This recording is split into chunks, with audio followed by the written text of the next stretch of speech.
Hi everyone. ఇప్పుడు సూక్ష్మజీవశాస్త్రం syllabus వైజ్గా వెళ్తున్నాం. మనం డిఎస్సి స్కూల్ అసిస్టెంట్ సిలబస్ వైజ్గా మనం వీడియోస్ చేస్తున్నాం. సూక్ష్మజీవశాస్త్రం పార్ట్ 6కు సంబంధించినటువంటి వీడియో ఇంటర్ సిలబస్. ఓకే,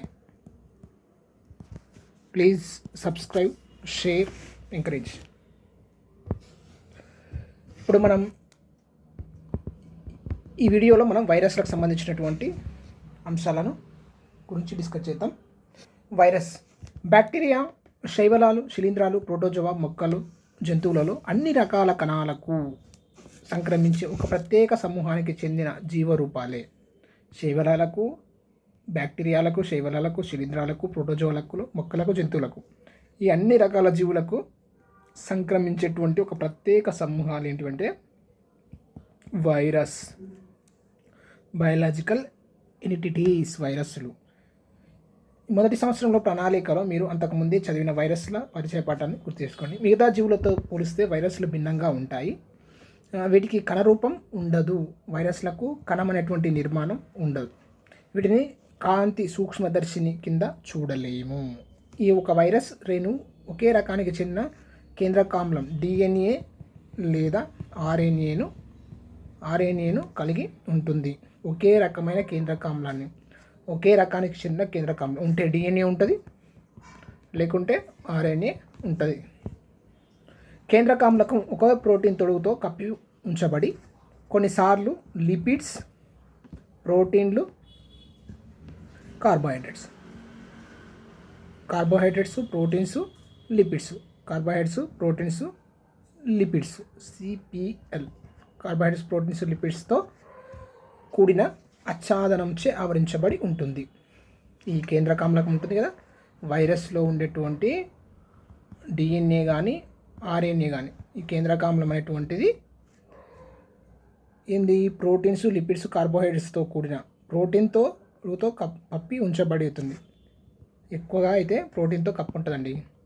కొన్నిసార్లు ప్రోటీన్తో కప్పు ఉంటుంది, కొన్నిసార్లు కార్బోహైడ్రేట్స్, ప్రోటీన్స్, లిపిడ్లు, ఈ మూడింటితో కూడినటువంటి ఆచ్ఛాదనంచే ఆవరించబడి ఉంటుంది. వైరస్లు చాలా వరకు కణంలో జరిగే జీవక్రియలను ప్రదర్శించవు. వైరస్లో చాలా వరకు కణం లోపల జరిగే జీవక్రియల్ని ప్రదర్శించవు, కానీ ప్రత్యుత్పత్తి ద్వారా జన్యు లక్షణాలను కొనసాగిస్తూ ఉత్పరివర్తనలకు లోనవుతాయి. ఇది చాలా ఇంపార్టెంట్. వైరస్లు ఎక్కువగా ఉత్పరివర్తనలకు లోనవుతాయి కాబట్టి ఇవి ఖచ్చితంగా జడత్వం కలిగిన జీవరహిత అణువుల కంటే ఉన్నతమైనవి. అంటే స్థిరంగా ఉన్నటువంటి జీవరహిత అణువుల కంటే, అంటే జీవం లేనటువంటి అణువుల కంటే ఇవి చాలా ఉన్నతమైనవి. మనం చెప్తాం వైరస్ అతిథేయి లేకపోతే ఏముంటుంది, నిర్జీవిగా ఉంటుంది. ఒక కణం లోపలికి ప్రవేశించినప్పుడు ఏమవుతుంది, వైరస్ అది సజీవిగా మారుతుంది. మనం అందుకే వైరస్లో ఏమన్నాం, సజీవ నిర్జీవులకు వారధులని చెప్పుకున్నాం. విధంగా వైరస్ అనేటువంటిది జడత్వం కలిగిన జీవరహిత అణువుల కంటే, అంటే జీవం లేనటువంటి అణువుల కంటే ఉన్నతమైనవిగా మనం చెప్పవచ్చు. ఎందుకంటే అవి జన్యు లక్షణాలను కొనసాగిస్తాయి మరియు ఉత్పరివర్తనలకు లోనవుతాయి. వైరస్లు వ్యాధి సంక్రమించేసే రేణువులుగా వర్ణించవచ్చు. వ్యాధులను వీటి వల్ల ఏమైతే వ్యాధులు కూడా కలుగుతాయి. వైరస్లు అవికల్ప కణంతస్థ పరాన్నజీవులు. కణం లోపల ఉండేటువంటి జీవులు. ఒక ప్రత్యేక అతిథేయి కణాన్ని ఆవరించినంత వరకు ఇవి వృద్ధి చెందలేవు. ఒక ప్రత్యేక అతిథేయిని, అవికల్పక అంటే వాటంతట అవి ఉండలేవు. ఇంటర్నల్ కణంతస్థ అంటే కణం లోపల ఒక ప్రత్యేకమైన అతిథేయి దానికి అవసరం. అతిథేయి కణాన్ని ఆక్రమించినంత వరకు ఇవి వృద్ధి చెందలేవు. ఇవి వాటి జన్యు జీవయాంత్రికాన్ని పిల్ల లేదా వైరస్ సంతతికి ఏర్పడటానికి విడుదలకు నిర్దేశిస్తాయి. ఇవి వాటి జన్యు లేదా జీవక్రియ యాంత్రికాన్ని పిల్ల లేదా వైరస్ సంతతి ఏర్పడటానికి వాటిని విడుదల చేయడానికి నిర్దేశిస్తాయి. వీటి యొక్క జన్యువులు ఉంటాయి కదండి, వైరస్లో ఉండే జన్యువులు వాటి జీవయంత్రికాన్ని వాటి జన్యు జీవయంత్రికాన్ని పిల్ల లేదా వైరస్ సంతతి ఈ పిల్ల జీవులు అనేటువంటివి వాటి సంతతి ఏ విధంగా ఏర్పడటానికి మరియు వాటి విడుదలకు వాటి ఉత్పత్తి కోసం ఇవి నిర్దేశిస్తాయి. ఏంటివి? వైరస్. ఈ ప్రక్రియలో అవి అతిథేయ కణాలను ఏం చేస్తాయి? ధ్వంసం చేస్తాయి, అంటే వాటిని నష్టపరుస్తాయి. మానవులు, మొక్కలు, జంతువులలో అపారమైన నష్టాన్ని, వ్యాధులను కలుగజేస్తాయి. వైరస్లను అధ్యయనం చేయడాన్ని మనం ఏమంటాం? వైరాలజీ. ఏమంటాము? వైరాలజీ అని అంటాం. వైరస్ల అధ్యయనాన్ని మనం ఏమంటాం? వైరాలజీ. ఓకే. నెక్స్ట్, ఆవిష్కరణ. ఎట్లా కనుగొన్నారు మరి వైరస్లను అంటే, మానవులలో ఆర్థికంగా ఉపయోగకరమైనటువంటి మొక్కలు, జంతువులలో అనేక వ్యాధులను కలగజేస్తూ ఆది నుంచి, అంటే మొదటి నుంచి వైరస్లు మానవ జాతిని పీడిస్తున్నాయి. జెర్మ్ థియరీ ఆఫ్ డిసీజెస్ ప్రతిపాదించిన కాలం నుండి, జెర్మ్ థియరీ ఆఫ్ డిసీజ్ ఎవరు? Robert Koch. Germ theory of డిసీజెస్ను ప్రతిపాదించిన కాలం నాటికి కూడా ఈ వ్యాధులకు కారణమైన రకాన్ని గుర్తించలేదు. ఈ థియరీ కనిపెట్టినప్పటికీ కూడా అసలు వైరస్ల వల్ల ఏ రకమైనటువంటి వ్యాధులు వస్తాయనేటువంటిది ఐడెంటిఫై చేయలేదు, గుర్తించలేదు. 1892లో మొట్టమొదటిసారిగా Russian pathologist Dmitry ఐవనోస్కీ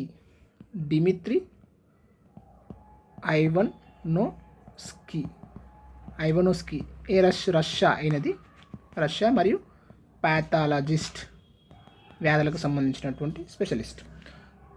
tobacco మొజాయికో virus TME వ్యాధి గురించిన అధ్యయనం జరుపుతూ వ్యాధిగ్రస్తమైన పొగాకు పత్ర సారాన్ని బ్యాక్టీరియంలో నిలిపి ఉంచేందుకు ఉపయోగించబడిన వడపోత పరికరం ద్వారా గాలనం జరిపాడు. బ్యాక్టీరియంలను నిలిపి ఉంచే వడపోత పరికరం ద్వారా గాలనం జరిపాడు.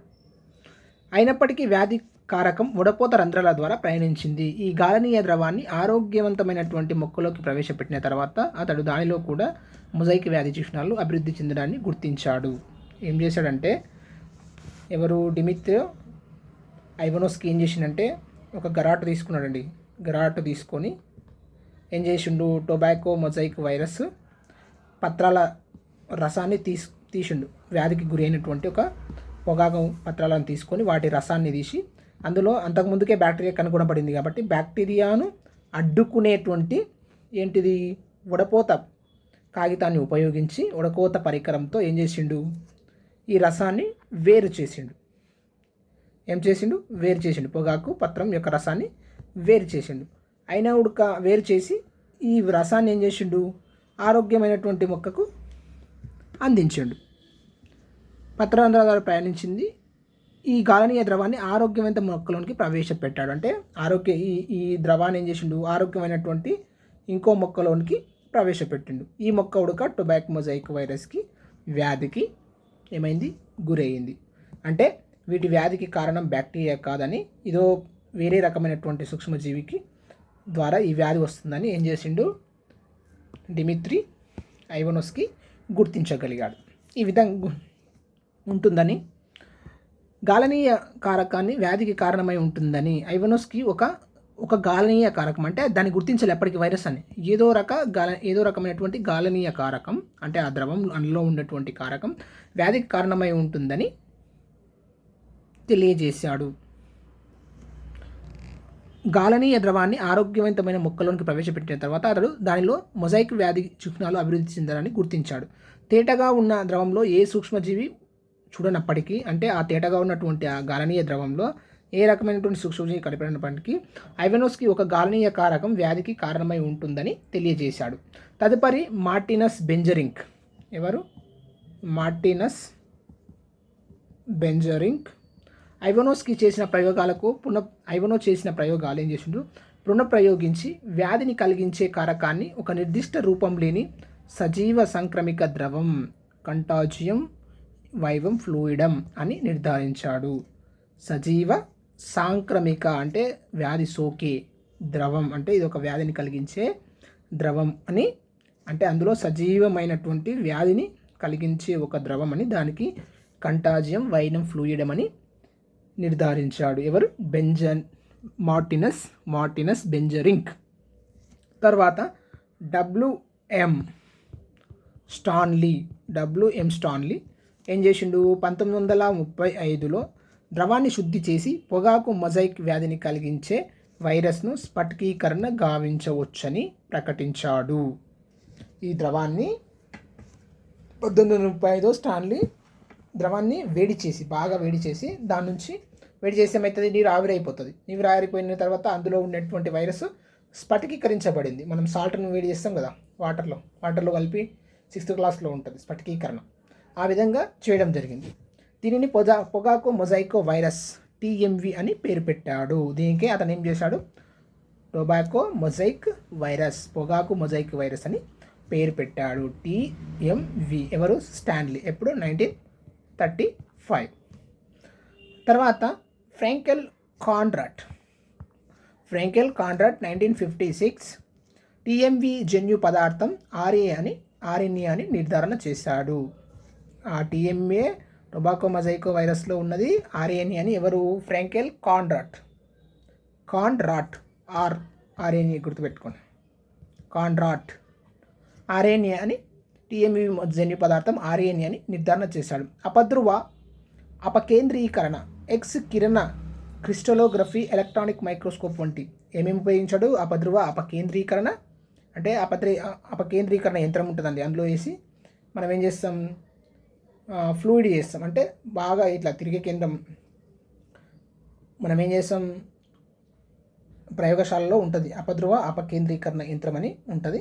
తర్వాత ఎక్స్ కిరణో క్రిస్టలోగ్రఫీ, దాంతోపాటు ఎలక్ట్రాన్ మైక్రోస్కోపీ వంటి సాంకేతిక పద్ధతులను ఉపయోగించి అనేక కొత్త వైరస్లను గుర్తించి వాటి సూక్ష్మ నిర్మాణాన్ని వివరించగలిగారు. ఎవరు? Fraenkel Conrat. ఓకే, నెక్స్ట్ వైరస్ల వర్గీకరణ. ప్రస్తుతం International Committee on Taxonomy of viruses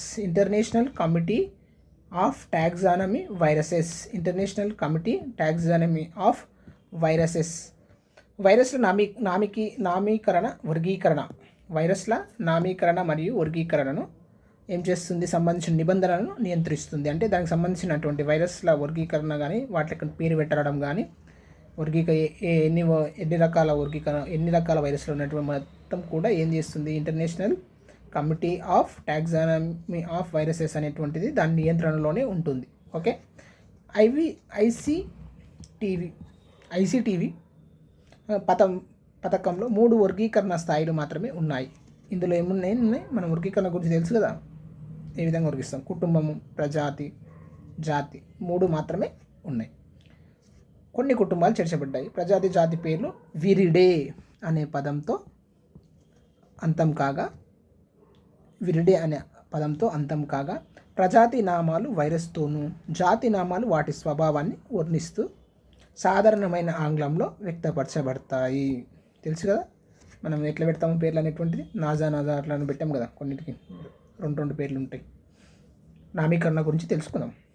వైరస్తో ప్రజాతి యొక్క నామాలేమో వైరస్తోనూ, జాతి నామాలు వాటి స్వభావం, ఆ వైరస్ యొక్క స్వభావాన్ని ఆధారంగా ఇంగ్లీష్లో మనం వ్యక్తపరుస్తాం. వైరస్ల నామీకరణ అవి కలగజేసే వ్యాధులను బట్టి ఉంటుంది. పోలియో వైరస్ ఐసిటివి పద్ధతిని ఉపయోగించి మానవులలో అది కలిగజేసే వ్యాధికి లాస్ట్కు వైరస్ అని వస్తుంది. ఐసిటివి పద్ధతిని ఉపయోగించి మానవులలో వైరస్లు కలుగజేసే అక్వైర్డ్ ఇమ్యూనోడెఫిషియన్సీ సిండ్రోమ్, ఎయిడ్స్ను ఈ విధంగా వర్గీకరించవచ్చు. కుటుంబం ఏంది? రెట్రోవిరిడే కుటుంబం. ప్రజాతి ఏంది? Lent virus. జాతి ఏంది? హ్యూమన్ ఇమ్యూనోడెఫిషియన్సీ వైరస్, హెచ్ఐవి అనేటువంటిది జాతి నామం. తర్వాత లెంటి వైరస్ అనేటువంటిది ప్రజాతి. రెట్రోవిరిడే అనేటువంటిది ఏంది? కుటుంబం. ఓకే, ఈ విధంగా మనం వైరస్ల నామీకరణ విధానము ఉంటుంది, వైరస్ల వర్గీకరణ. Okay, Retroviridae, lentivirus, HIV, human immunodeficiency, ఇదేంది? జాతి. ఓకే, నెక్స్ట్ వైరస్ల యొక్క నిర్మాణం. వైరస్లు ఏ విధంగా ఉంటాయి? వైరస్ల పరిమాణం టీఎంవి టొబాకో మొజాయిక్ వైరస్లో వలె 300 నానోమీటర్స్ మొదలుకొని పార్వా వైరస్, ఏ వైరస్? పార్వో వైరస్ ఎంత ఉంటుంది? 20 nm నానోమీటర్ వరకు కూడా ఉంటుంది. 300 నుంచి 20 నానోమీటర్ వరకు కూడా వైరస్లు పరిమాణం ఉంటుంది. ఈ విస్తృతిలో గరిష్ట పరిమాణం వద్ద వైరస్లు రమరమి అతి చిన్న బ్యాక్టీరియా, అంటే వైరస్లు గరిష్టంగా ఉండే, అంటే పెద్దదిగా ఉండే పరిమాణం ఉంటుంది చూసిన, ఈ పెద్ద పరిమాణము బ్యాక్టీరియాల యొక్క కణాలైన మైక్రోప్లాస్మా బ్యాక్టీరియాల యొక్క చిన్న పరిమాణం చూస్తాం కదా మనం, ఆ పరిమాణానికి ఈ వైరస్ల యొక్క పెద్ద పరిమాణం సమానం. అంటే ఒక బ్యాక్టీరియా చిన్న పరిమాణం గురించి మనం చెప్తాము, ఫర్ ఎగ్జాంపుల్ ఒక బ్యాక్టీరియా అతి చిన్న బ్యాక్టీరియా ఉంటుంది కదండి, ఆ అతి చిన్న బ్యాక్టీరియాకు సమానంగా వైరస్ల యొక్క అతిపెద్ద వైరస్ ఉంటుంది. అంటే అంత అతి సూక్ష్మంగా వైరస్లు ఉంటాయి. మైక్రోప్లాస్మాల పరిమాణంలో కనిష్ట పరిమాణం వద్ద రమారమి అతి చిన్న బ్యాక్టీరియం కణాలైన మైక్రోప్లాస్మా పరిమాణంలో కనిష్ట పరిమాణం వద్ద రైబోజోమ్లకు సమానమైన వ్యాసంను కలిగి ఉంటాయి. అంటే గరిష్ట స్థాయిలు, అంటే వైరస్ల యొక్క గరిష్ట స్థాయిలు ఎట్లుంటాయి? బ్యాక్టీరియాల్లో అతి చిన్నది ఏంటి? మైక్రోప్లాస్మా. లేదా కనిష్ట పరిమాణం కణాలైన కనిష్ట పరిమాణం అయిన మైక్రోప్లాస్మా పరిమాణంలో లేదా కణాలలో ఉండేటువంటి రైబోజోమ్స్ ఉంటాయి కదా, వాటికి సమానంగా ఉంటాయి వైరస్ల యొక్క గరిష్ట పరిమాణం. వైరస్లను అనేక రకాలైన స్వరూపాలుగా మనం విభజించవచ్చు. సర్పిల వైరస్లు పొడవైన దండల వలె ఉండి దృఢంగా లేదా దృఢంగా ఉంటాయంట సర్పిల వైరస్లు. తర్వాత నమ్యంగా అంటే స్మూత్గా, నమ్యంగా రేబీస్ వైరస్, పొగాకు మొజాయిక్ వైరస్లు లాగా ఉంటాయి. అనేక వృక్ష జంతు బ్యాక్టీరియాలు వైరస్ బహుభుజాకృతితో ఉంటాయి, బహుతలలు ఉంటాయి. అనేక జంతు వృక్ష మానవ జంతు వృక్షనే మానవులే. ఓకే. అనేక జంతు వృక్ష బ్యాక్టీరియంలు బహుభుజాకృతిలో ఉంటాయి. ఓకే. స్మూత్గా ఏముంటాయి? రేబీస్ వైరస్ మరియు టొబాకో మొజాయిక్ వైరస్. దృఢంగా ఉంటాయి. పొడవైన దండాల వలె దృఢంగా ఉండేటివి సర్పిల వైరస్లు. ఓకే. హెర్పిస్ సింప్లెక్స్, పోలియో వైరస్లు ఈ రూపంలో ఉంటాయి. బహుభుజ ఆకారంలో ఉండేటువంటి ఏంటి? హెర్పిస్ సింప్లెక్స్ వైరస్ మరియు పోలియో వైరస్లు బహుభుజ ఆకారం ఉంటాయి. కొన్ని వైరస్లలో క్యాప్సిడ్ ఒక ఆచ్ఛాదనం నుంచే ఆవరించబడి ఉంటుంది. వైరస్లో ఉండేటువంటి క్యాప్సిడ్ నిర్మాణం ఉంటుంది, ఆ క్యాప్సిడ్ ఒక ఆచ్ఛాదనంతో నిర్మితమై ఉంటుందంట కొన్నిటి వైరస్లు. ఈ ఆచ్ఛాదిత వైరస్లు ఇంచుమించు గోళాకారంగా ఉంటాయి. ఇన్ఫ్లుయెంజా వైరస్ ఒక ఆచ్ఛాదిత వైరస్. ఇన్ఫ్లుయెంజా వైరస్ అనేటువంటిది దాని యొక్క క్యాప్సిడ్ ఏం చేస్తుంది? క్యాప్సిడ్ ఒక ఆచ్ఛాదనం చేత ఆవరించబడి ఉంటుంది ఇన్ఫ్లుయెంజా వైరస్ లోపల. బ్యాక్టీరియాను ఆశించే వైరస్లను మనం ఏమంటాం? బ్యాక్టీరియోఫేజ్లు అంటాం. బ్యాక్టీరియాను ఆవరించే వైరస్లను ఏమంటాం? చెప్పుకున్నాం కదా ఇంత బ్యాక్టీరియోఫేజ్. వాహనంలో బ్యాక్టీరియోఫేజ్ల ద్వారా జన్యు పదార్థం ఒక బ్యాక్టీరియా కణం నుంచి ఇంకో కణానికి వ్యాపిస్తుందని చెప్పుకున్నాం కదా. బ్యాక్టీరియాను ఆవరించి ఉండే వైరస్లను మనం బ్యాక్టీరియోఫేజ్లు అంటాం. సంక్లిష్ట నిర్మాణాలను కలిగి ఉంటాయి ఇవి. వీటిని సంక్లిష్ట వైరస్లు అని కూడా అంటారు. బ్యాక్టీరియాలను ఆవరించి ఉండే వైరస్లను ఏమంటారు? సంక్లిష్ట వైరస్లు అంటారు. ఇవి తల భాగంలో బహుభుజ సౌష్ఠవం, తోక తొడుగులో సర్పిలాకార సౌష్ఠవంను కలిగి ఉంటాయి. తల భాగంలో ఎట్లుంటాయి? బహుభుజి ఆకారంలో ఉంటాయి. తోక భాగంలో సర్పిలాకార సౌష్ఠవం కలిగి ఉంటాయి. ఇక్కడ ఉంది చూడండి. ఓకే. తల భాగం ఎట్లుంటుంది? బహుభుజి ఆకారం. తోక భాగం ఎట్లుంటుంది? సర్పిలాకార సౌష్ఠవం కలిగి ఉంటుంది. వీటిని మిజిల్ వైరస్ కొన్ని వైరస్లలో తొడుగు గ్లైకోప్రోటీన్తో నిర్మితమై ఉంటుంది. ఇక్కడ ఏం చెప్పుకున్నాం? ఇన్ఫ్లుయెంజా వైరస్ అనేటువంటిది ఆచ్ఛాదిత వైరస్ అని చెప్పుకున్నాం కదా. అయితే మీజిల్ వైరస్ ఉంటుంది కదా, మీజిల్ వైరస్లో వాటి యొక్క ఆచ్ఛాదనం దేంతో నిర్మితమవుతుంది? గ్లైకోప్రోటీన్తో నిర్మితమై ఉంటుంది.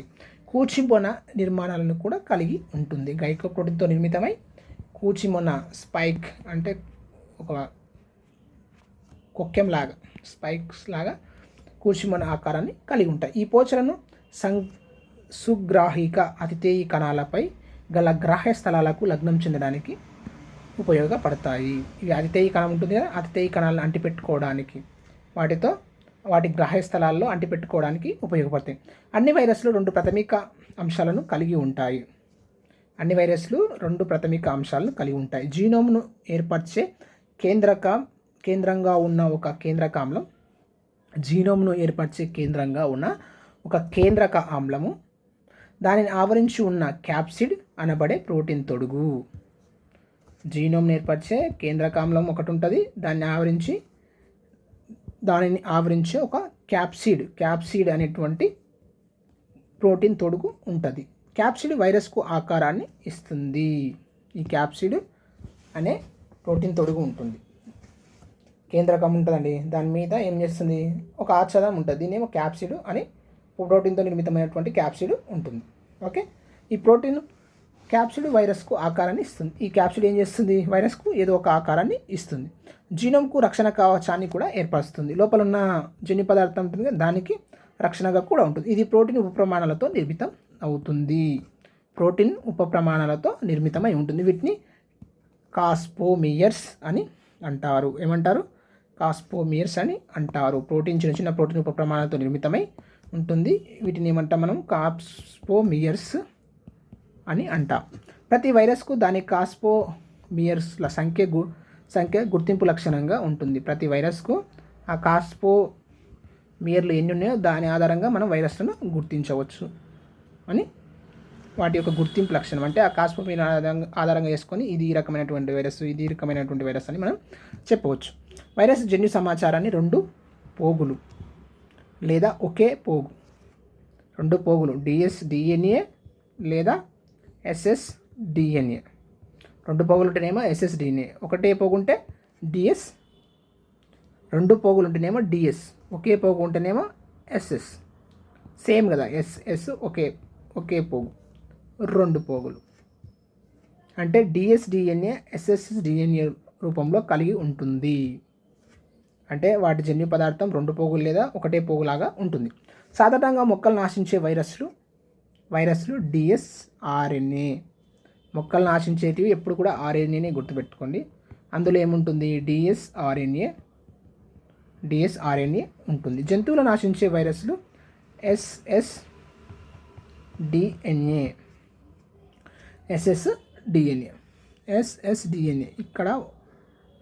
ఇక్కడ చూడండి, మీరు కన్ఫ్యూజన్ కావద్దు.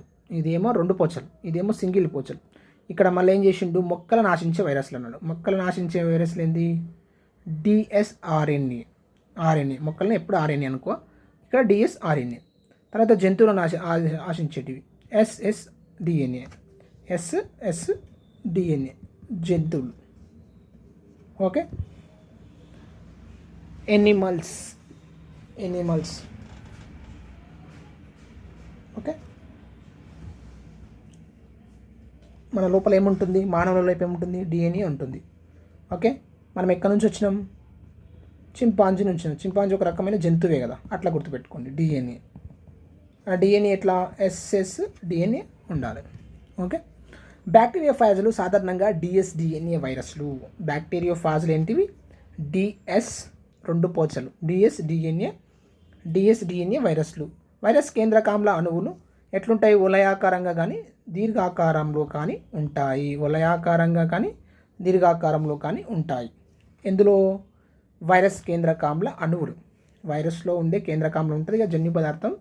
అందులో ఉండేటువంటి అణువులు ఎట్లుంటాయి? వలయాకారంగా ఉంటాయి లేదా దీర్ఘాకారంలో కానీ ఉంటాయి. ఒక వైరస్లు ఒకే కేంద్రకాంల అణువులను కలిగి ఉంటాయి. అనేక వైరస్లు ఒకే కేంద్రకాంల అణువును కలిగి ఉంటాయి.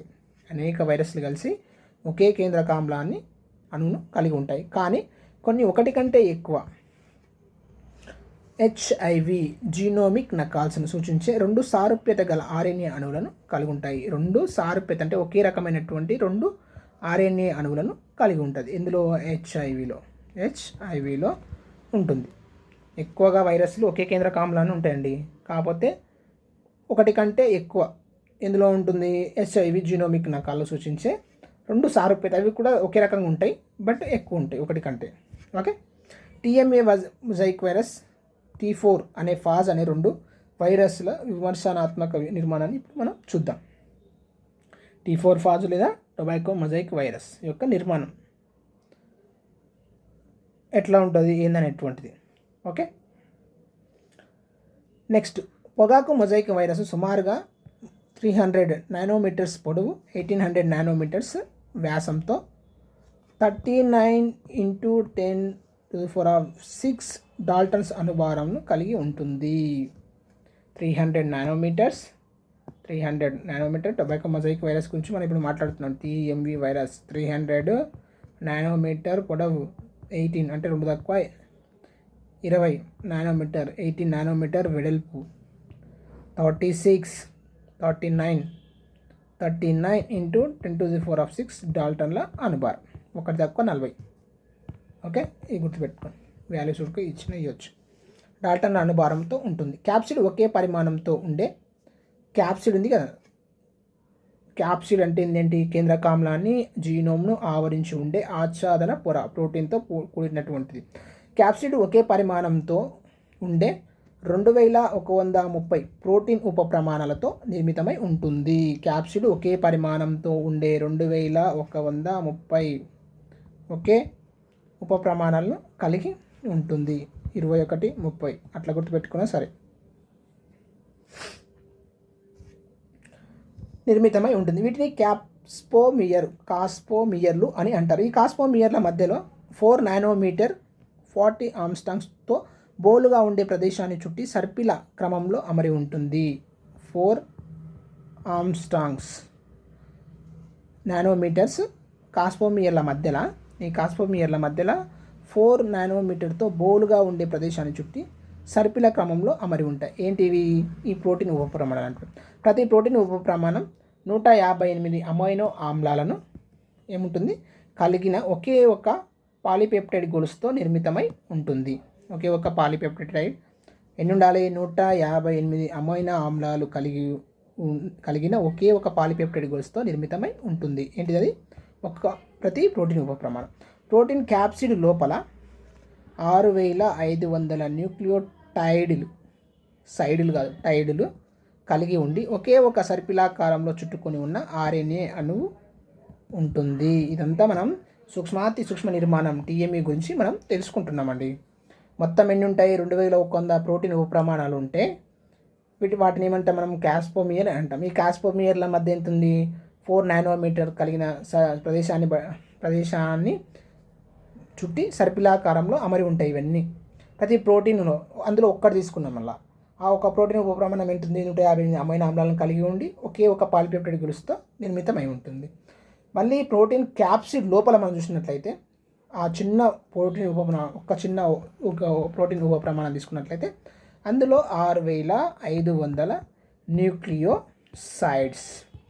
న్యూక్లియోసైడ్లను కలిగి ఉండి ఒకే ఒక్క పోగు గల సర్పిలాకారంలో చుట్టుకొని ఉండే ఒకే ఒక్క పోగు కలిగిన సర్పిలాకారంలో చుట్టుకునే ఆర్ఎన్ఏ ఉంటుంది.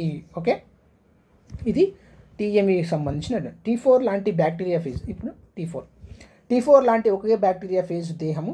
ఇది T4 అండి. బ్యాక్టీరియాను ఆవరించి ఉండే వైరస్లను మనం బ్యాక్టీరియోఫాజ్ అని అంటాం. బ్యాక్టీరియోఫాజ్ దేహము తల తోక భాగాలుగా ఏమవుతుంది? విభేదనం చెంది ఉంటుంది. ఇది తల భాగం, ఇది తోక భాగం. ఓకే, కాలర్తో కలపబడి, అంటే ఇది కాలర్, ఇక్కడ చూడండి కాలర్తో కలపబడి ఉంటుంది. తోక భాగంలో ఒక తోక తొడుగు, ఒక ఆధార పలకం, పిన్నులు, తోక పోచలతో ఏర్పడి ఉండి వైరస్ అతిథేయ కణాన్ని అంటిపెట్టుకోవడంలో సహాయపడతాయి. తోక పైన తొడుగు ఉంటుంది. ఇది తోక తొడుగు. దీన్ని తోక పోచలు అని అంటారు. వీటికి పిన్నుల్లాగా ఉంటాయి చివరన. ఇది ఆధార పలకం ఉండి ఏం చేస్తుంది? ఇది అతిథేయిని ఏదైనా జీవిని అంటిపెట్టుకోవడానికి సహాయపడతాయి. వైరల్ డిఎన్ఏను అతిథేయ కణంలోకి ప్రవేశపెట్టడానికి ఈ వైరస్లో ఉండే డిఎన్ఏ ఉంటుంది కదా, కొన్నిట్లలో ఆర్ఎన్ఏ ఉంటుంది, కొన్నిట్లలో డిఎన్ఏ కూడా ఉంటుందని మనం ఇంతకుముందుకే చెప్పుకున్నాం. ఓకే, ఇక్కడ చెప్పుకున్నాం. ఇంకో ఆర్ఎన్ఏ, ఇక్కడ ఆర్ఎన్ఏ ఏంటి? టీఎంవి లోపల డిఎన్ఏ కూడా చెప్పుకున్నాం కదా. వైరస్లో ఉండే డిఎన్ఏను అతిథేయ కణంలోనికి ప్రవేశపెట్టడానికి తోక తొడుగు, ఈ తోక తొడుగు ఉంది కదా, ఇది ఉపయోగపడుతుంది. డిఎన్ఏను ట్రాన్స్ఫర్ చేయడానికి ఉపయోగపడుతుంది. మనం జన్యు పరివాహనం లోపల చెప్పుకున్నాం కదా, ఒక కణం నుంచి ఇంకో కణంలోకి జన్యు పదార్థం బ్యాక్టీరియా ఫేజ్ ద్వారా రవాణా చెందుతుందని. ఆ విధంగా ఇది డిఎన్ఏను అతిథేయ కణంలోనికి ప్రవేశపెట్టడంలో ఇది అతిథేయ కణం అండి. దీనిపైన టీఎంఈ T4 అనేటువంటిది ఉంటుంది. తోకపోచలు ఈ విధంగా ఉంటాయి, పిన్నులు ఇట్లా ఉంటాయి. దీనిలో ఉన్నటువంటి డిఎన్ఏ దీనిలోనికి ట్రాన్స్ఫర్ అవుతుంది, బదిలీ చేయబడుతుంది. నెక్స్ట్ బ్యాక్టీరియా ఫేజ్ల వృద్ధి. బ్యాక్టీరియోఫాజ్ వృద్ధి తర్వాత ఒక వైరల్ వృద్ధి లేదా ప్రత్యుత్పత్తి లేదా ప్రతికృతి జరగాలంటే, వైరల్ వృద్ధి అంటే ఏంటి అంటే ఒక జీవి నుంచి ఇంకో జీవి ఏర్పడటాన్ని వృద్ధి అంటామండి సైన్స్లో. ప్రత్యుత్పత్తి లేదా ప్రతికృతి జరగాలంటే ఇది తప్పనిసరిగా ఒక అతిథేయ కణాన్ని ఆక్రమించి అతిథేయ జీవక్రియ యంత్రాంగాన్ని తన పరిధిలోనికి తీసుకుంటుంది. వైరస్లు బ్యాక్టీరియా ఫేజ్ లేదా వైరస్ ప్రతికృతి లేదా ప్రత్యుత్పత్తి జరుపుకోవాలంటే ఏమవుతుంది? ఒక అతిథేయ కణాన్ని ఆక్రమించి దాని యొక్క జీవక్రియలు మొత్తం తన ఆధీనంలోనికి తీసేసుకుంటుంది. ఒక వైరస్ అతిథేయ కణంలోనికి ప్రవేశించే విధానం అతిథేయ కణం నుంచి నిష్క్రమించడం, అతిథేయ కణాన్ని ఆశ్రయించడం, మళ్ళీ నిష్క్రమించడం భిన్నంగా ఉన్నప్పటికీ వైరస్ల వృద్ధి, ప్రాథమిక యాంత్రికం, వైరస్లు డెవలప్మెంటు మరియు వాటి యొక్క జరిగే జీవన క్రియలు వైరస్ అన్నిటిలో ఒకే విధంగా ఉంటాయి. వాటిలో జరిగే ప్రత్యుత్పత్తి మరియు వాటి లోపల జరిగే జీవన క్రియలు అన్ని ఏముంటాయి, ఒకే విధంగా ఉంటాయి. కానీ ప్రవేశించడం, నిష్క్రమించడం భిన్నంగా ఉండొచ్చు. అన్నిటికంటే వైరస్ల జీవిత చక్రాలను బ్యాక్టీరియోఫాజ్ జీవిత చక్రాల ద్వారా బాగా అర్థం చేసుకోవచ్చు. బ్యాక్టీరియోఫేజ్ జీవిత చక్రాల ద్వారా బాగా అర్థం చేసుకోవచ్చు. ఫాజ్లు 2 ప్రత్యామ్నాయ యాంత్రికాల ద్వారా వృద్ధి చెందుతాయి. 2 ప్రత్యామ్నాయ యాంత్రికాల ద్వారా ప్రత్యుత్పత్తిని జరుపుకుంటాయి. లైటిక్ చక్రము, లైసోజెనిక్ చక్రం. లైటిక్ చక్రం చూడండి. ఇప్పుడు లైటిక్ చక్రము అతిథేయ కణం విచ్ఛిన్నం లేదా నిర్జీవం అవ్వడంతో పూర్తి అవుతుంది. లైటిక్ చక్రం లోపల ఏమవుతుంది, అతిథేయ కణం మొత్తం చిన్న చిన్న ముక్కలుగా అయిపోతుంది లేదా నిర్జీవం అయిపోతుంది. అవడంతో ఈ లైటిక్ చక్రం పూర్తవుతుంది, కంప్లీట్ అవుతుంది. లైసోజెనిక్ చక్రంలో అతిథేయ కణాలు సజీవంగా ఉంటాయి. అంటే అతిథేయ కణానికి ఏం జరగదు, కానీ వైరస్లు మాత్రం డెవలప్ అవుతాయి. టీ సరిసంఖ్య గల ఫాజులు ఎషెరిషియా కోలై అనే బ్యాక్టీరియంలపై దాడి చేసి కణాలను విచ్ఛిన్నం చేస్తాయి. ఈ టీ సరిసంఖ్య గల బ్యాక్టీరియా ఫాజ్ అంటేనే అందులో బ్యాక్టీరియా ఉంటుంది, వైరస్ దాని మీద ఆశ్రయించేదాన్ని T4 ఫాజ్ అంటారు. ఇదేం చేస్తుంది, మళ్ళీ ఎషెరిషియా కోలై అనే బ్యాక్టీరియా కణాలపై దాడి చేసి వాటిని ఏం చేస్తుంది, విచ్ఛిన్నం చేస్తుంది. వీటిని విరులెంట్ ఫాజులు అని అంటారు. ఈ విచ్ఛిన్నమైనటువంటి బ్యాక్టీరియా కణాలను విరులెంట్ ఫాజులు అని పిలుస్తారు. ఇవి లైటిక్ చక్రాన్ని కనబరుస్తాయి. చెప్పినా కదా, లైటిక్ చక్రంలో అన్ని కణం మొత్తం అతిథేయ కణం విచ్ఛిన్నం అవుతుంది లేదా నిర్జీవం అవుతుందని. ఇది 5 దశల్లో జరిగే ప్రక్రియ.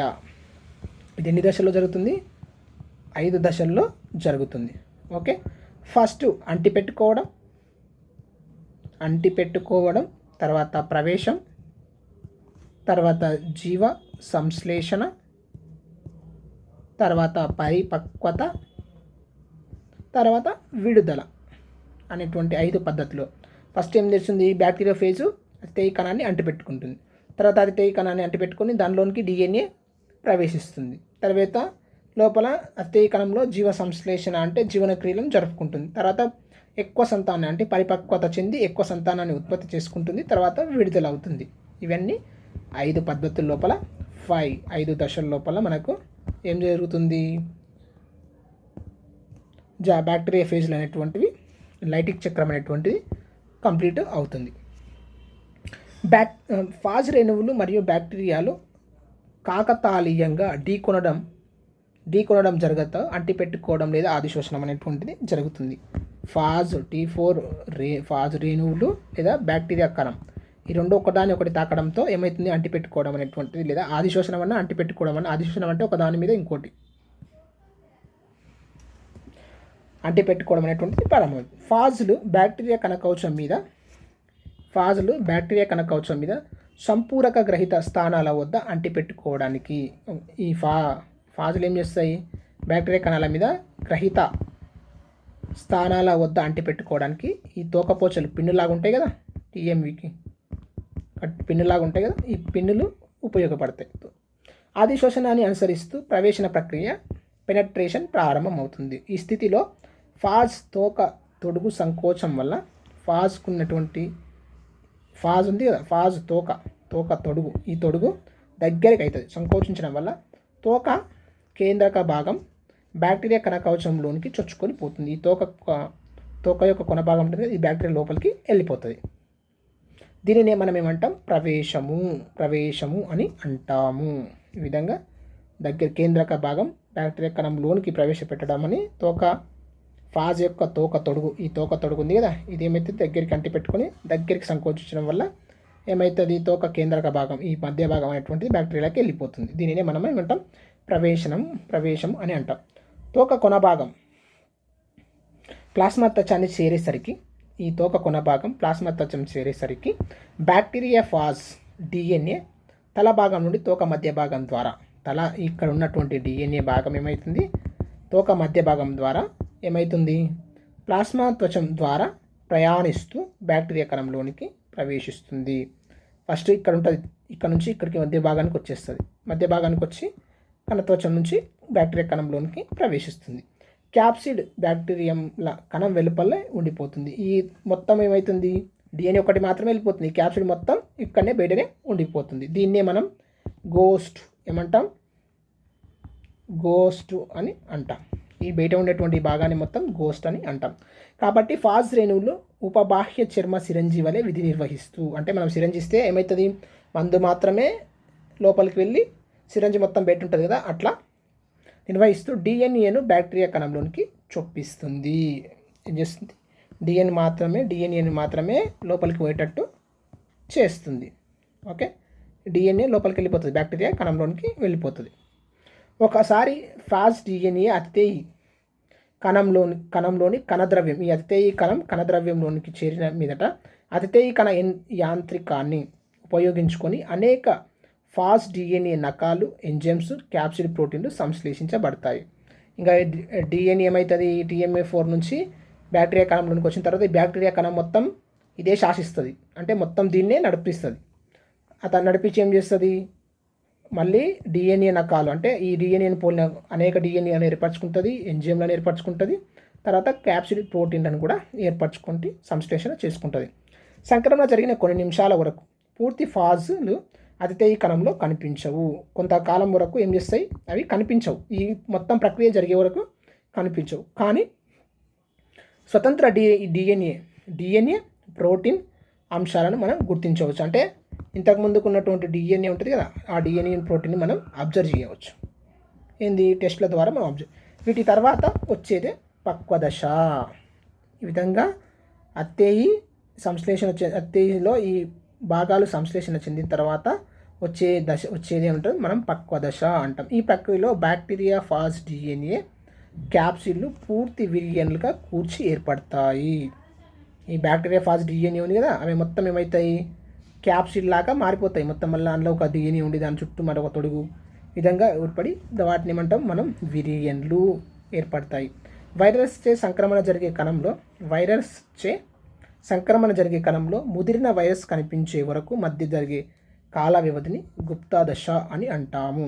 అంటే ఈ విధంగా T4 బ్యాక్టీరియా ద్వారా బ్యాక్టీరియా కణానికి సంక్రమణ, అంటే దాని దగ్గరికి వచ్చినప్పటి నుంచి, అంటే దాన్ని చేరినప్పటి నుంచి ఈ ముదిరిన వైరస్లు, అంటే ఈ విరియన్లు కనిపించే వరకు మధ్య ఉన్న ఈ దశను మనం ఏమంటాం, గుప్త దశ అని అంటాం. వైరస్ వృద్ధిలో చివరి దశ అతిథేయి కణం విచ్ఛిన్నమయ్యే దశ. ఏంది, లాస్ట్ ఫేజ్ మనం ఏమంటాం, దానిని విచ్ఛిన్న దశ లేదా విడుదల దశ అని చెప్తుంది. ఇక్కడ చెప్పినాం కదా, విడుదల దశ, పరిపక్వత, అవి తర్వాత విడుదల. వైరస్ వృద్ధిలో చివరి దశ అతిథేయి కణం విచ్ఛిన్నమయ్యే దశ, అంటే చిన్న చిన్న ముక్కలుగా మారిపోతుంది. ఈ దశలో అతిథేయి కణం నుంచి విరియన్లు విడుదల అవుతాయి. అతిథేయి కణం నుంచి ఏమైతే విరియన్లు విడుదలవుతాయి. అతిథేయి కణం ప్లాస్మా త్వచం ఆ కణంలోని సంశ్లేషణ చెందే లైసోజోమ్ అనే ఒక వైరస్ ఎంజైమ్ చేత కరిగించబడి ఏం చేస్తుంది, ఇది అతిథేయి కణం అండి. ఇదేం చేస్తుంది, లోపల విరియన్లు ఉంటాయి కదా, వైరస్ అభివృద్ధి చెందుతుంది కదా, TM4 వైరస్. అవి ఏం చేస్తాయి, ఈ బ్యాక్టీరియా ప్లాస్మా త్వచాన్ని రంధ్రం చేసి దేంతో చేస్తాయి, లైసోజోమ్ అనే ఒక వైరస్ ఎంజైమ్ చేత వాటిని కరిగించి విచ్ఛిన్నం చెంది బ్యాక్టీరియా కణకవచం పగిలిపోయి కొత్తగా ఉత్పత్తి అయిన ఫాజ్ రేణువులు లేదా విరియన్లు బయటకు విడుదల అవుతాయి. ఈ విధంగా మనకు లైటిక్ చక్రం అనేటువంటిది 5 దశల్లో జరుగుతుంది. అంటిపెట్టుకోవడం ఫస్ట్ది అంటిపెట్టుకోవడం, సెకండ్ది ప్రవేశనం, మూడవది జీవ సంశ్లేషణ, నాలుగవది పరిపక్వత, ఐదవది విడుదల. ఫస్ట్ది అంటిపెట్టుకోవడం, సెకండ్ది అంటిపెట్టుకున్నాక ఏమవుతుంది, ప్రవేశనం చెందుతుంది, తర్వాత జీవ సంశ్లేషణ తర్వాత పరిపక్వత తర్వాత విడుదల. ఈ దశలు గుర్తుపెట్టుకోవాలి, సీక్వెన్స్. ఓకే, గుప్త దశ ఎప్పుడు, విరియన్లు వైరస్ సంక్రమణ చెందిన తర్వాత నుంచి విరియన్లు కనిపించే వరకు మధ్య దశను గుప్త దశ అని అంటాం. ఓకే, లైసోజోమ్ ఎంజైమ్ కరిగించేది. చూడండి, ఇది అన్ని ప్రాసెస్. లైటిక్ చక్రం ఏ విధంగా జరుగుతుంది అనేటువంటిది. ఫాజ్ డిఎన్ఏ ప్రోటీన్ తొడుగుతో అనుసంధానం చెంది వైరస్ రేణువు ఏర్పడడం. ఫాజ్ డిఎన్ఏ వైరస్ విడి భాగాలు ప్రోటీన్ ఫాజ్ డిఎన్ఏ నకాలు ఉత్పత్తి చేసేందుకు కణ యంత్రికాన్ని ఆదేశించడం.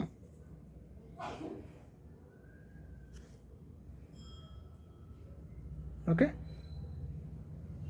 ఈ విధంగా విడుదలవుతాయి. బ్యాక్టీరియా కణం విచ్ఛిన్నం చెంది పూర్తి సంక్రమణ ఫాజులు బయటకు విడుదలవ్వడం.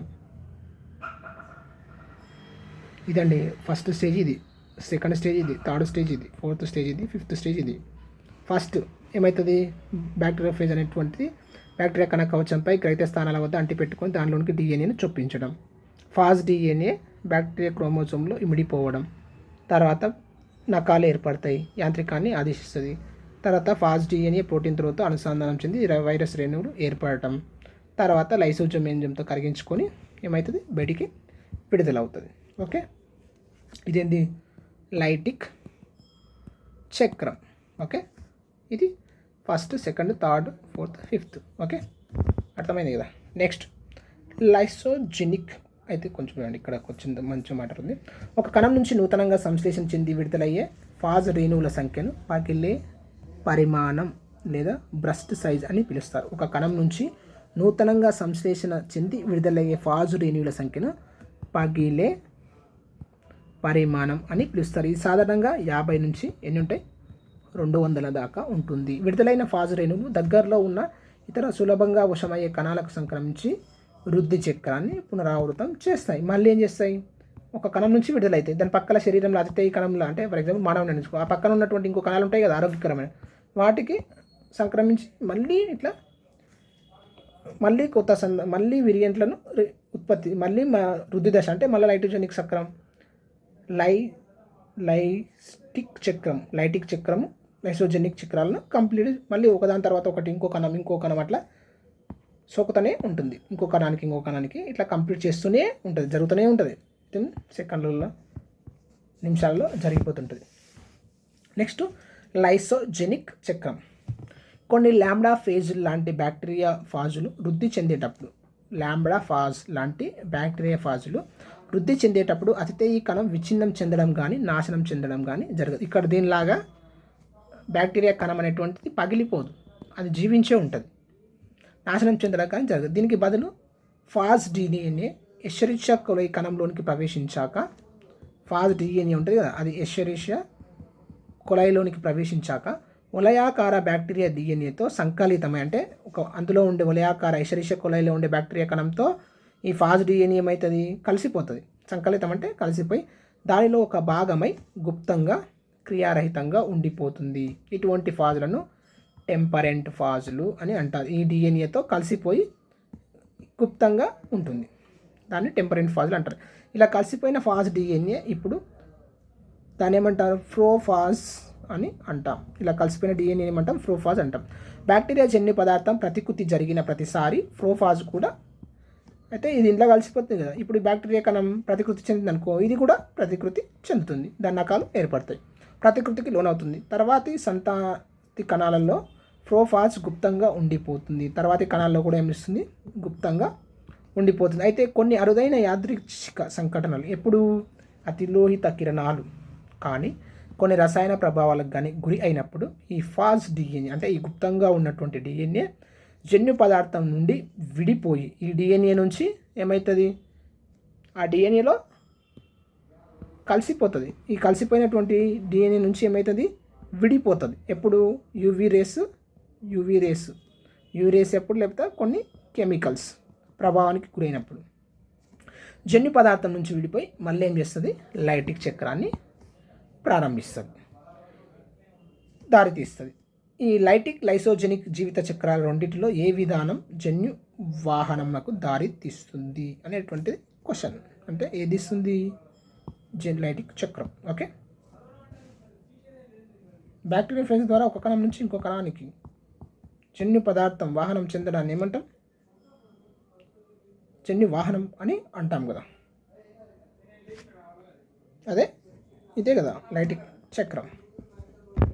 లైసోజెనిక్ చక్రం ఏం లేదు, లైటిక్ చక్రం యొక్క చిన్న రూపం, వేరే యొక్క రూపం, అది ఎక్కడ ఇప్పుడు అందులో ఉండిపోయి ఏం చేస్తుంది, యూవీ రేస్ కెమికల్స్ ప్రభావం అయినప్పుడు కొత్తగా మళ్ళీ ఈ లైటిక్ చక్రాన్ని ప్రారంభిస్తుంది. ఇది ఇంకా లైసోజెనిక్ చక్రం.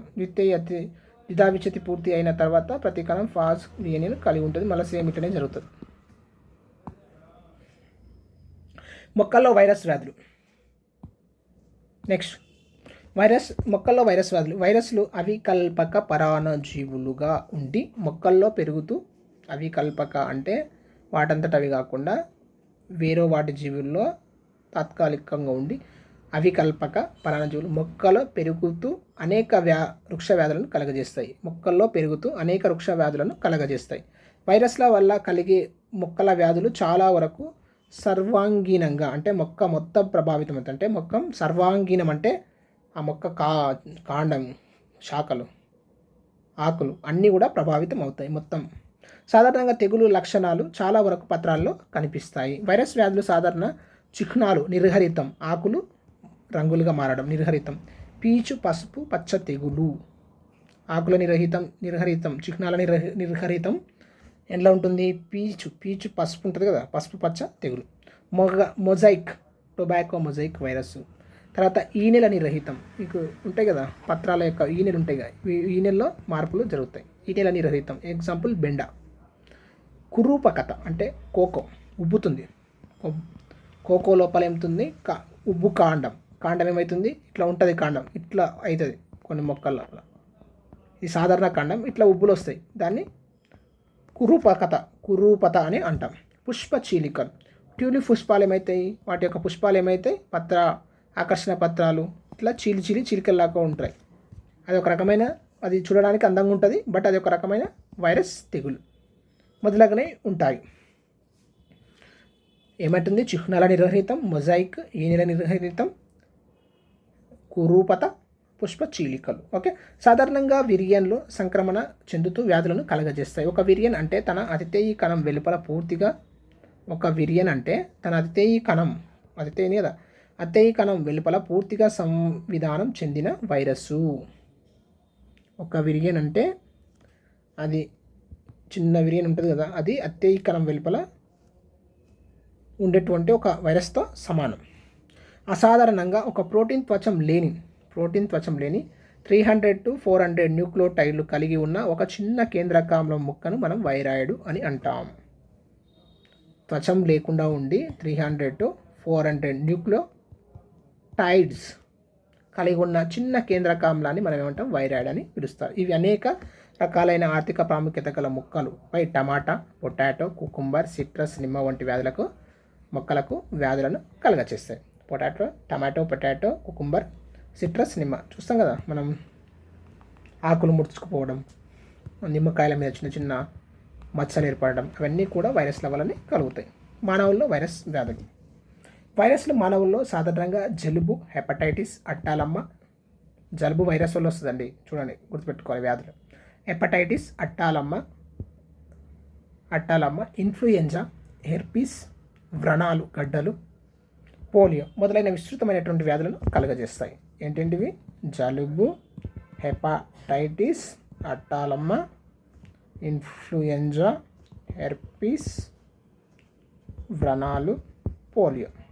ఓకే. ఈ అనేక వైరల్ సంక్రమణలు మరణానికి కూడా దారితీస్తాయి. ర్యాబీస్, కుక్క కరిచితే వచ్చేది ర్యాబీస్ వ్యాధి. తర్వాత ఎయిడ్స్, HIV ఎయిడ్స్, తర్వాత ఎబోలా వంటి వైరస్ వ్యాధులు అధిక మరణ రేటును చూపుతాయి. మరికొన్ని పోలియో, నియోనేటర్ రుబెల్లా వంటివి కూడా దీర్ఘకాలిక నిస్సత్వ, శారీరక బలహీనతను కలుగజేస్తాయి.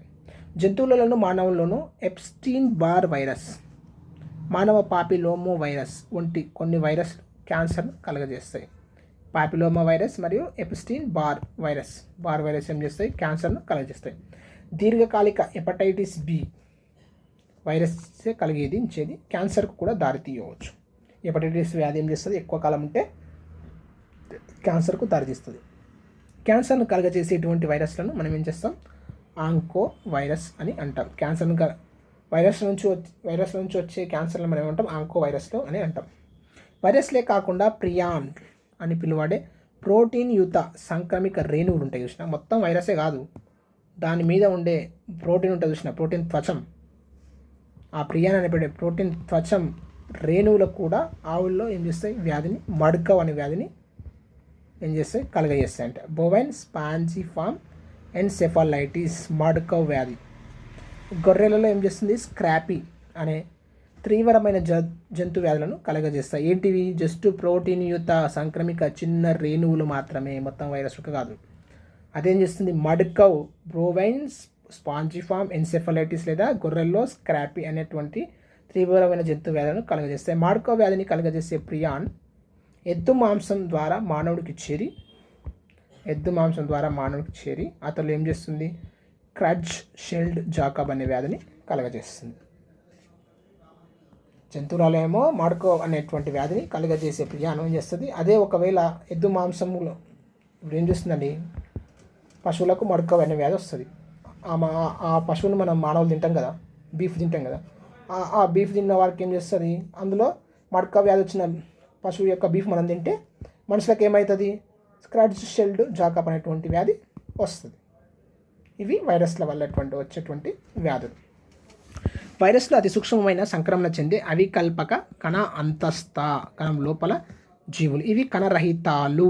వీటి కణ నిర్మాణాలు ఉండవు. వీటిలో స్వతంత్రంగా జరుపుకునే జీవక్రియలు ఉండవు. నిర్మాణాత్మకంగా ఇవి చాలా సరళంగా ఉండి కేంద్ర భాగాన్ని ఒక కేంద్రకాంలాన్ని కలిగి ఉండి ఒకే ప్రోటీన్ క్యాప్సిడ్తో రక్షించబడుతాయి. అంటే అందులో ఉండే ఒకే ప్రోటీన్ క్యాప్సిడ్ ఈ త్వచంచే రక్షించబడుతూ ఉంటాయి. ఒక పూర్తి వైరస్ రేణువుని ఏమంటాం, ఒక పూర్తి వైరస్ చిన్న రేణువు ఉంటుంది, దాన్ని ఏమంటాం మనం విరియన్ అని అంటాం. దీని జీనోమ్ డిఎన్ఏ ఉండొచ్చు, ఆర్ఎన్ఏ ఉండవచ్చు, కలిగి ఉండవచ్చు. వైరస్లు స్ఫటికీకరించబడతాయి. వైరస్లు అనేక రూపాల్లో ఉంటాయి. వైరస్లు వాటిలో ఉండే సంబంధిత లక్షణాలను బట్టి ఐసిటివి వ్యవస్థ ద్వారా సముదాయాలుగా వర్గీకరించారు. వైరస్ అవి దాడి చేసి అతిథేయ కణాల్లో వృద్ధి చెందుతాయి. వైరస్లు ఏం చేస్తాయి, అతిథేయ కణాల్లో మాత్రమే వృద్ధి చెందుతాయి. వైరస్ జీనోమ్ ప్రతికృతి చెందుతూ కణ వ్యవస్థ చేత ఇతర విరియన్ అంశాలను ఏం చేస్తాయి, సంశ్లేషణ చెందిస్తాయి. బ్యాక్టీరియాలపై దాడి చేసే వైరస్లను ఏమంటాం, బ్యాక్టీరియోఫాజులు అని అంటాం. ఇవి విరులెంట్ ఫాజులు లైటిక్ చక్రం ద్వారా ప్రతికృతి, అదేవిధంగా టెంపరెంట్ ఫాజులు లైసోజెనిక్ చక్రం ద్వారా ప్రతికృతిని అనుసరిస్తాయి. ఈ ప్రక్రియ వైరస్లో అనేక మానవ, వృక్ష, జంతు వ్యాధులను కలుగజేస్తాయి. కొన్ని వైరస్లు క్యాన్సర్లను కూడా కలుగజేస్తాయి. ఆంకోజెనిక్ వైరస్లు అంటారు అటువంటి వాటిని. వైరస్లు కంటే సరళమైన వైరాయిడ్స్ ప్రియాన్స్ అనే సంక్రమణ కారకాలు కూడా ఏం చేస్తాయి, వ్యాధులను కలగజేస్తాయి. ఇది వైరస్కి సంబంధించినటువంటి పాఠ్యాంశము. అందరికీ thank you. Please subscribe, encourage, మీ ఫ్రెండ్స్కి కూడా షేర్ చేయండి. హెచ్జిటి బయాలజీ మరియు ఎస్ఏ బయాలజీ చెప్పబడతాయి. ఇవి కంప్లీట్ అయిన తర్వాత హెచ్జిటి వారికి సంబంధించినటువంటి అన్ని సబ్జెక్టులు కూడా చెప్పబడతాయి డిఎస్సి వరకు. Please subscribe, please encourage, please share. Thank you everyone.